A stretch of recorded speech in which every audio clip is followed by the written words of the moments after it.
Farishtalar tomonidan asir olingan jinlardan biri shayton edi. Farishtalar jin qabilasining ichidan olgan iblis hali juda yosh edi. Erta yoshda farishtalar orasiga kelgan, butun vaqtini ular bilan o'tkazgan iblis, u tez orada ularga moslashdi va xuddi farishtalardek har doim Allohga ibodat qilish bilan vaqt o'tkaza boshladi. Jinlardan bo'lgan iblis katta jin bo'lganida juda ko'p narsalarni o'rganib, o'zini shunchalar rivojlantirgandiki, endi farishtalar ba'zi narsalarni undan o'rgana boshladilar. Xulosa qilib aytganda, bir jin Allohning izni bilan farishtalarning ustozi bo'lishga muvaffaq bo'ldi.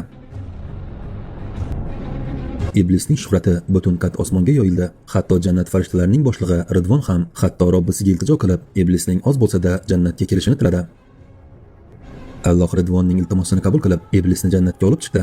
Iblisning arshi a'loda yoqutdan bo'lgan bir taxti bor edi va qachonki bu minbarda o'tirsa, uning atrofida ko'plab farishtalar yig'ilib, jinning va'zlarini tinglashardiki, u yerda qancha farishtalar borligini Alloh azza va jalla bilardi. Iblisning jannatda bir laqabi bor edi. U yerdagi farishtalar unga Azozil deya chaqirishardi. Deyishimiz mumkin, Allohga qarshi shunday go'zal qullik qilardiki, shu sababli qachon istasa yer yuziga tushar va istagan vaqtda osmonga va jannatga kira olardi. Ya'ni qayerda qolishni istasa, o'sha yerda qolardi. Ming yil yer yuzidagi jinlarni haq yo'lga da'vat qildi, biroq buncha vaqt o'tishiga qaramay, barmoq bilan sanagudek jinlarni iymonga keltirishni eplay oldi. Ammo iblis tushundiki, jin qavmlari yana halok qilinish kerak edi. Bu haqida Alloh azza va jalladan izn istagan iblis farishtalar bilan birgalikda kofir jinlarning oldiga borib, ko'pchiligini halok bo'lishiga yo'l ochdi. Bu orada jinlar chuqur okeanlarning yanada chekka burchaklariga tarqalib ketishdi. Ular eng qorong'u g'orlarning chekka burchaklariga yashirindilar.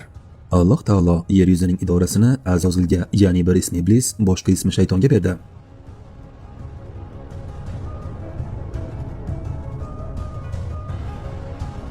Aslida farishtalar unga shu paytga qadar Azozil ismi bilan atashar edi. Iblisning Azozildan iblisga o'tish vaqti endi boshlanadi. Azozil nihoyat dunyoni boshqaruvni olganida, uning ich-ichidan boshidan qayerdadir mavjud bo'lgan bir tuyg'u o'ta boshladi. Takabburlik, kibr va menlik tuyg'usi.